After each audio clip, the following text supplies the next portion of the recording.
एक छोटे से पहाड़ी गांव में, जहां चारों तरफ घने जंगल फैले हुए थे और नदियां पहाड़ों से उतरकर बहती थीं, वहां एक पुरानी खदान थी जो बरसों से बंद पड़ी हुई थी। गांव के लोग कहते थे कि इस खदान में सोने की नसें थीं, लेकिन साथ ही मौत की छाया भी मंडराती थी। सालों पहले यहां मजदूर दिन रात खुदाई करते थे और बदले में थोड़े से पैसे पाते थे, मगर एक दिन ऐसा हादसा हुआ कि पूरी खदान धंस गई और कई मजदूरों की जान चली गई। उनकी चीखें आज भी दीवारों में गूंजती हैं। ऐसा लोग मानते थे। खदान के मुंह पर बड़ा सा लोहे का फाटक लगा था जो जंग से भरा हुआ था और कोई भी उसकी तरफ देखने की हिम्मत नहीं करता था। गांव के बुजुर्ग बताते थे कि खदान में जिन्हों का बसेरा है, जो मजदूरों की आत्माओं को कैद करके रखते हैं, और जो भी वहां जाता है वह कभी वापस नहीं आता। गांव में दो दोस्त रहते थे जिनका नाम था अर्जुन और विक्रम। दोनों बचपन से साथ थे और गरीबी की मार झेलते थे। अर्जुन के घर में उसकी बीमार बहन थी जिसका इलाज करवाने के लिए पैसों की सख्त जरूरत थी, और विक्रम के घर में उसके बूढ़े पिता थे जो काम करने लायक नहीं रह गए थे। दोनों दिन भर जंगल में लकड़ी काटकर या खेतों में मजदूरी करके गुजारा करते थे, मगर अक्सर रात को भूखे सोना पड़ता था। गांव वाले उनकी हालत देखकर अफसोस करते थे, लेकिन मदद कोई नहीं करता था क्योंकि सब अपनी गरीबी से जूझ रहे थे। एक शाम जब सूरज डूब रहा था और जंगल में पक्षियों की चहचहाहट थम रही थी, तब अर्जुन और विक्रम नदी के किनारे बैठे थे। पानी की कलकलाहट में उनकी बातें घुल रही थीं। अर्जुन ने गहरी सांस लेते हुए कहा कि विक्रम भाई, कब तक हम यूं ही मेहनत करके थकते रहेंगे? जिंदगी भर दूसरों के लिए काम करके क्या मिलेगा? हमें अपनी किस्मत खुद बदलनी होगी। विक्रम ने उदास नजरों से पानी में अपना चेहरा देखा और बोला कि लेकिन कैसे अर्जुन? हमारे पास न तो जमीन है, न पैसा है, और न ही कोई रास्ता है जो हमें अमीर बना सके। तभी अर्जुन की आंखों में एक चमक आई और उसने धीरे से कहा कि क्यों न हम उस पुरानी खदान में जाकर देखें। शायद वहां कुछ सोना या कीमती चीजें बची हों जो हमारी जिंदगी बदल दें। विक्रम यह सुनकर सिहर उठा और बोला कि तू पागल हो गया है अर्जुन। वह जगह मौत का घर है। लोग कहते हैं कि वहां मजदूरों की आत्माएं भटकती हैं और जिन्न उन्हें कैद करके रखते हैं। अगर हम गए तो शायद जिंदा न बचें। लेकिन अर्जुन के चेहरे पर दृढ़ता थी और उसने कहा कि डर से कब तक जीते रहेंगे? गरीबी हमें मार रही है और शायद वहां का सोना हमें नई जिंदगी दे सकता है। हम रात के अंधेरे में जाएंगे और चुपचाप कुछ निकाल लेंगे। विक्रम बहुत देर तक सोचता रहा क्योंकि उसके मन में डर था, लेकिन घर की याद ने उसे मजबूर कर दिया। आखिरकार उसने सहमति दे दी और दोनों ने तय किया कि अगली अमावस की रात को खदान में जाएंगे। रात गहराई और गांव सो गया। आसमान पर सितारे चमक रहे थे, लेकिन हवा में एक अजीब सी सनसनी थी। अर्जुन और विक्रम चुपचाप जंगल के रास्ते से खदान की तरफ बढ़े। उनके कदमों की आवाज पत्तियों पर गिरती थी और दिल की धड़कन तेज हो रही थी। खदान के फाटक पर पहुंचकर उन्होंने हाथ रखा तो ठंडी जंग ने उनकी हथेलियों को छुआ और विक्रम ने कांपते हुए कहा कि अर्जुन, अभी भी वक्त है, वापस चलते हैं। लेकिन अर्जुन ने फाटक को धक्का दिया और वह चरमराते हुए खुल गया। अंदर का अंधेरा इतना गहरा था कि हाथ को हाथ नहीं सूझता था। उन्होंने मशाल जलाई और आगे बढ़े। खदान की दीवारों पर नमी थी और हर तरफ खुदाई के निशान थे। पुराने औजार इधर उधर बिखरे थे और हवा में धूल उड़ रही थी। जैसे ही वे गहराई में गए तो उन्हें लगा कि दीवारों से फुसफुसाहट आ रही है, जैसे कोई उनका नाम ले रहा हो। विक्रम का दिल जोर से धड़का और उसने अर्जुन का हाथ पकड़ लिया तथा बोला कि यहाँ कुछ गलत है, चल वापस चलते हैं। लेकिन अर्जुन की नजर एक चमकती हुई नस पर पड़ी जो सोने जैसी लग रही थी। उसने उत्साह से कहा कि देख विक्रम, यह सोना है, हम अमीर हो जाएंगे। तभी अचानक खदान हिलने लगी और दीवारों से पत्थर गिरने लगे। विक्रम चीखा और बाहर भागने की कोशिश की, लेकिन फाटक बंद हो चुका था। अब दोनों फंस गए थे। खदान में अजीब सी रोशनी फैलने लगी और दीवारों से परछाइयां उभरने लगी। वे परछाइयां मजदूरों जैसी लग रही थीं, जिनके चेहरे दर्द से भरे थे और वे काम कर रही थीं जैसे अदृश्य हाथ खुदाई कर रहे हों। अर्जुन की आंखों में लालच था और उसने सोने की नस को छुआ तो वह चमक उठी और जमीन से सोने के टुकड़े निकलने लगे।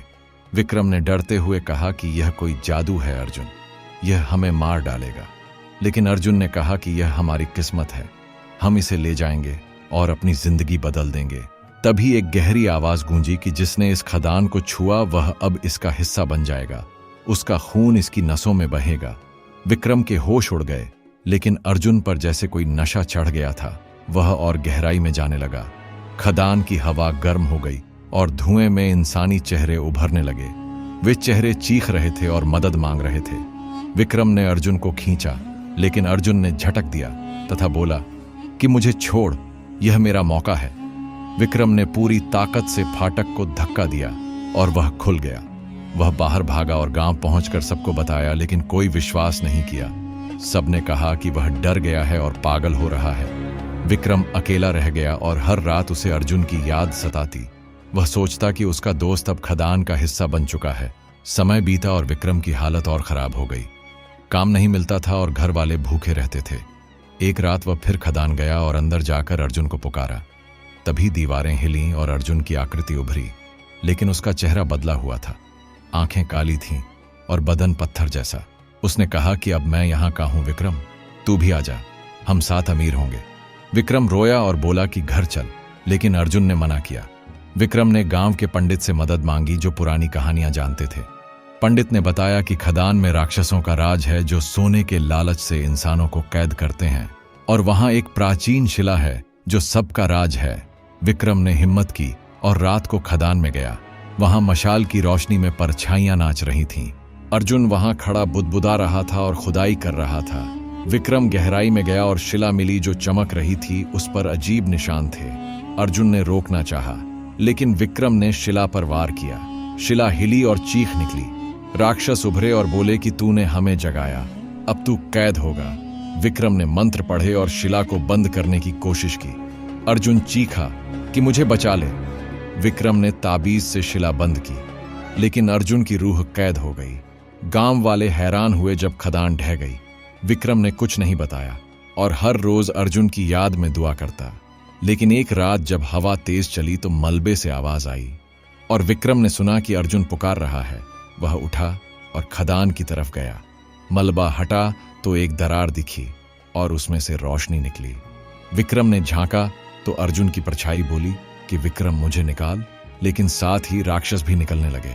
विक्रम का दिल टूटा और उसने फैसला किया कि वह दरार बंद करेगा। अर्जुन ने कहा कि मुझे छोड़ दो, मेरी वजह से दुनिया तबाह ना हो। विक्रम रोया और दरार बंद करने लगा, लेकिन तभी एक जोरदार धमाका हुआ और विक्रम की सांस रुक गई। गांव वाले सुबह देखा तो विक्रम गायब था और मलबे से सिर्फ एक आवाज आ रही थी, जैसे कोई कह रहा हो कि विक्रम भाई। जैसे ही वह रहस्यमयी आवाज मलबे से गूंजी और विक्रम का नाम पुकारा, पूरा जंगल एकदम खामोश हो गया। हवा थम गई और केवल रात की सनसनी बाकी रह गई। विक्रम की सांसें तेज थीं और उसका दिल जोर जोर से धड़क रहा था।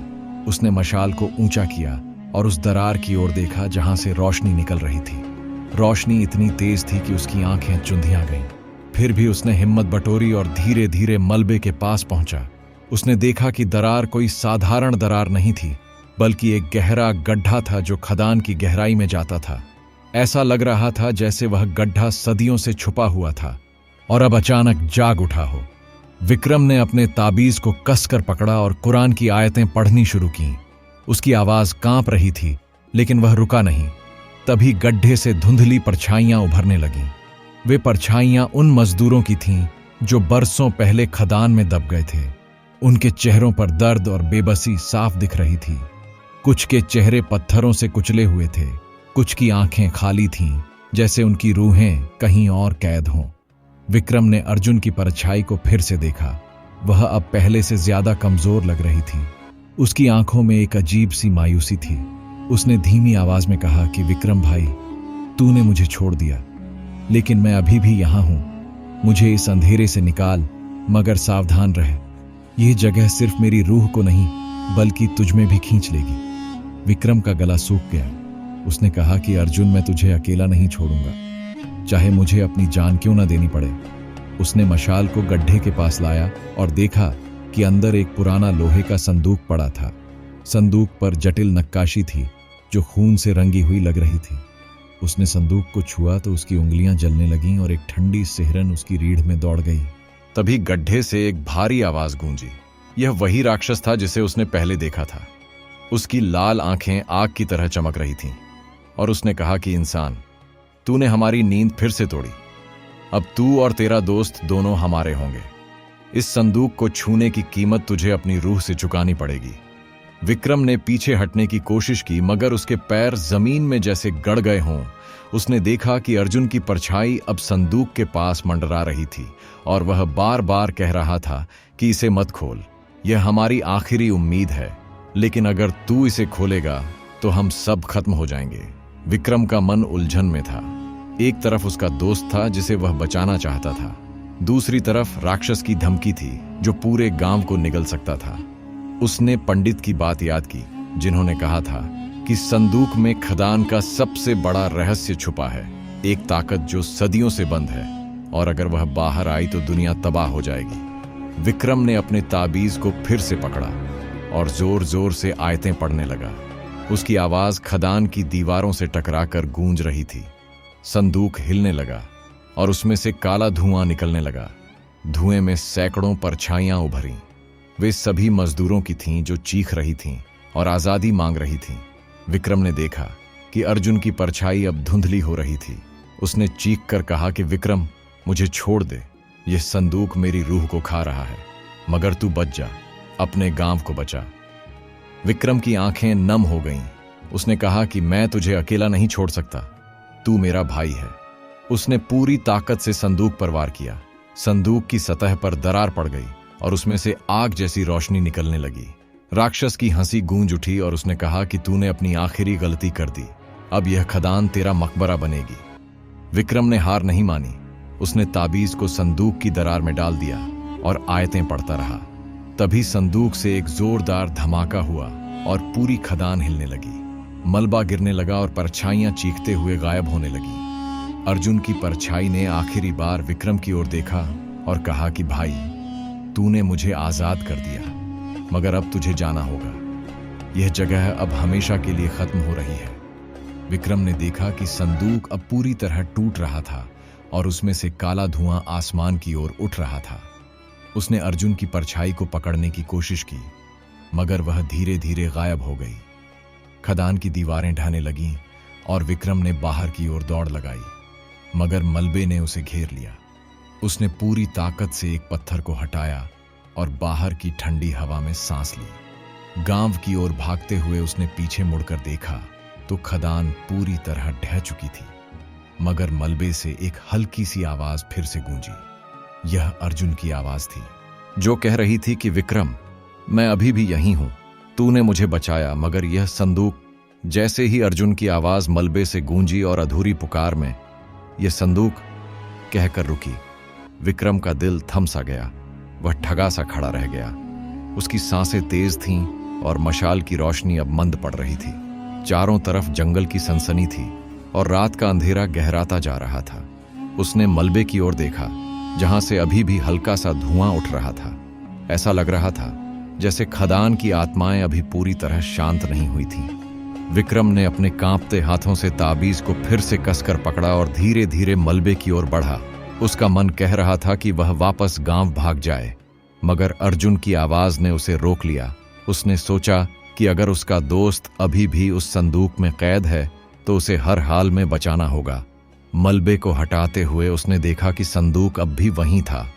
उसकी सतह पर अब और गहरी दरारें थीं और उनसे हल्की सी लाल रोशनी निकल रही थी। संदूक के आसपास की हवा इतनी भारी थी कि सांस लेना मुश्किल हो रहा था।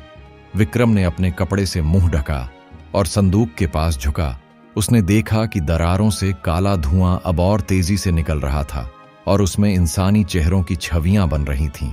वे चेहरे उन मजदूरों के थे जो बरसों पहले खदान में मरे थे। उनकी आंखें खाली थीं और मुंह से दर्द भरी सिसकियां निकल रही थीं। तभी संदूक से एक गहरी और भयानक हंसी गूंजी। यह वही राक्षस था जिसकी लाल आंखें विक्रम ने पहले देखी थीं। उसने कहा कि मूर्ख इंसान, तू बार बार हमारी नींद तोड़ रहा है। यह संदूक हमारी शक्ति का केंद्र है। इसे छूने की हिम्मत करने वाला कोई भी इंसान हमारा गुलाम बन जाता है। तेरा दोस्त अब हमारा है और जल्द ही तू भी हमारा होगा। विक्रम ने हिम्मत बटोरी और जोर से बोला कि मैं किसी का गुलाम नहीं बनूंगा। मेरा दोस्त मेरे साथ घर जाएगा। उसने ताबीज को संदूक की दरार पर रखा और कुरान की आयतें पढ़ने लगा। उसकी आवाज में इतनी ताकत थी कि मलबा कांपने लगा। संदूक से चीखें निकलने लगीं और धुआं और गाढ़ा हो गया। तभी अर्जुन की परछाई फिर से उभरी। उसका चेहरा अब पूरी तरह पत्थर जैसा हो गया था। उसकी आंखें लाल थीं और उसके होंठों से खून टपक रहा था। उसने कांपती आवाज में कहा कि विक्रम, तू अभी भी वक्त रहते चला जा। यह संदूक सिर्फ मेरी रूह को नहीं बल्कि इस खदान की हर आत्मा को कैद किए हुए है। अगर तूने इसे पूरी तरह तोड़ दिया तो ये राक्षस बाहर निकल आएंगे और गांव को तबाह कर देंगे। विक्रम की आंखें नम हो गईं। उसने कहा कि अर्जुन, मैं तुझे यूं अधर में नहीं छोड़ सकता। तूने मेरे लिए बहुत कुछ किया है, अब मेरी बारी है। उसने संदूक पर फिर से वार करने की सोची, मगर तभी जमीन हिलने लगी और मलबे से एक विशाल परछाई उभरी। यह राक्षस अब पूरी तरह सामने था। उसका शरीर आधा पत्थर और आधा धुआं था। उसके हाथों में जंजीरें थीं जो हवा में लहरा रही थीं। उसने कहा कि इंसान, तूने हमारी शक्ति को चुनौती दी है। अब तुझे और तेरे दोस्त को हमेशा के लिए इस खदान में कैद होना पड़ेगा। विक्रम ने पीछे हटने की कोशिश की, मगर उसके पैरों में जैसे कोई अदृश्य ताकत ने जकड़ लिया। उसने देखा कि संदूक की दरारों से अब खून की बूंदें टपक रही थीं और वे बूंदें जमीन पर गिरकर छोटे छोटे राक्षसों की शक्ल ले रही थीं। ये राक्षस छोटे थे, मगर उनकी आंखें उतनी ही भयानक थीं। वे विक्रम की ओर बढ़ने लगे और उनके मुंह से चीखें निकल रही थीं। विक्रम ने ताबीज को और जोर से पकड़ा और आयतें पढ़ता रहा। उसकी आवाज अब खदान की दीवारों से टकराकर और तेज हो रही थी। संदूक की दरारें और चौड़ी होने लगीं और उनमें से सैकड़ों परछाइयां निकलने लगीं। वे सभी मजदूरों की आत्माएं थीं जो चीख रही थीं और राक्षसों से आजादी मांग रही थीं। विक्रम ने देखा कि अर्जुन की परछाई अब संदूक के ठीक ऊपर मंडरा रही थी। उसने कहा कि विक्रम, यह तेरा आखिरी मौका है। मुझे छोड़ दे और इस संदूक को हमेशा के लिए बंद कर दे, नहीं तो ये राक्षस हम दोनों को निगल लेंगे। विक्रम का दिल टूट रहा था। उसने सोचा कि अगर वह संदूक को बंद करता है तो अर्जुन की रूह हमेशा के लिए कैद हो जाएगी, मगर अगर वह इसे खुला छोड़ता है तो पूरा गांव तबाह हो जाएगा। उसने गांव के पंडित की बात याद की, जिन्होंने कहा था कि संदूक को पूरी तरह नहीं तोड़ना है, बल्कि उसे बंद करने का एक तरीका है। विक्रम ने अपने खून से ताबीज को रंगा और उसे संदूक की दरार में डाल दिया। तभी संदूक से एक जोरदार धमाका हुआ और सारी परछाइयां एक साथ चीखने लगीं। राक्षस की जंजीरें हवा में लहराईं और उसने विक्रम को पकड़ने की कोशिश की, मगर ताबीज की ताकत ने उसे पीछे धकेल दिया। विक्रम ने पूरी ताकत से संदूक को बंद करने की कोशिश की। उसकी हथेलियां खून से लथपथ हो गईं, मगर वह रुका नहीं। संदूक की दरारें धीरे धीरे बंद होने लगीं और राक्षस की चीखें कमजोर पड़ने लगीं। अर्जुन की परछाई ने आखिरी बार विक्रम की ओर देखा और कहा कि भाई, तूने मुझे आजाद करने की कोशिश की, मगर अब तुझे खुद को बचाना होगा। यह खदान कभी शांत नहीं होगी। विक्रम ने रोते हुए कहा कि मैं तुझे नहीं छोड़ूंगा, मगर तभी संदूक पूरी तरह बंद हो गया और एक तेज रोशनी ने पूरे मलबे को ढक लिया। जब रोशनी थमी तो विक्रम ने देखा कि खदान का मलबा अब पूरी तरह शांत था, मगर अर्जुन की परछाई गायब हो चुकी थी। उसने मलबे में अपने दोस्त को ढूंढने की कोशिश की, मगर कुछ नहीं मिला। वह थककर जमीन पर बैठ गया और रोने लगा। तभी मलबे से फिर से एक हल्की सी आवाज आई। यह कोई और नहीं बल्कि अर्जुन की आवाज थी, जो कह रही थी कि विक्रम, मैं अभी भी यहां हूं। यह संदूक मेरी रूह को छोड़ नहीं रहा। तुझे अब और गहराई में जाना होगा। वहां एक और रहस्य है जो जैसे ही अर्जुन की आवाज, वहां एक और रहस्य है जो कहकर रुकी। विक्रम ने आखिरी हिम्मत बटोरी और मलबे में गहराई तक खोदा। वहां उसे एक चमकता हुआ पत्थर मिला जिस पर पवित्र आयतें लिखी थीं। उसने पत्थर को ताबीज से छुआ और जोर जोर से दुआ पढ़ी। संदूक से एक तेज रोशनी निकली और राक्षस की चीखें हमेशा के लिए थम गईं। अर्जुन की रूह आखिरकार आजाद हो गई और उसकी परछाई ने विक्रम को आखिरी बार देखकर मुस्कुराते हुए अलविदा कहा। खदान पूरी तरह ढह गई और गांव में शांति छा गई। विक्रम ने अर्जुन की याद में एक छोटा सा मंदिर बनवाया और मेहनत से अपनी जिंदगी संवारी। ये कहानी आपको कैसी लगी? नीचे कमेंट में जरूर बताएं। वीडियो को लाइक करें और अभी चैनल को सब्सक्राइब करें। आप जो भी कमेंट करेंगे उसका जवाब जरूर मिलेगा।